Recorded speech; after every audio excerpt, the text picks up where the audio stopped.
Hello everyone, আসসালামু আলাইকুম। দেখো আজকে আমরা কোথায় চলে এসেছি। আজকে আমরা চলে এসেছি কক্সবাজার। এই যে আমরা রিকশায় করে যাচ্ছি, এখন বিচে যাচ্ছি।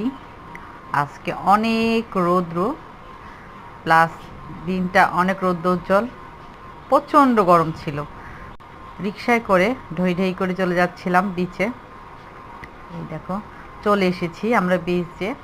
এই যে তায়েফ, এই যে তাপু, আমরা একদম বিচের সামনে। এই যে তাপু, তায়েফ আর ওর বাবা একসাথে এসেছে বিচে। তাপু তো খুবই এক্সাইটেড বিচে এসে। তায়েফ, আমি, ওর বাবা সবাই খুবই খুশি।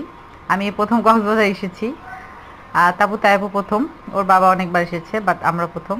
তারপর অনেক খুশি, অনেক রৌদ্র, তাই আমরা সানগ্লাস কিনছিলাম। ওর বাবা সানগ্লাস আনেনি, ভুলে হোটেলে রেখে এসেছে। তাই ওর বাবা একটা সানগ্লাস কিনে নিচ্ছে। এই সুযোগে তাপুও নিয়ে নিচ্ছে।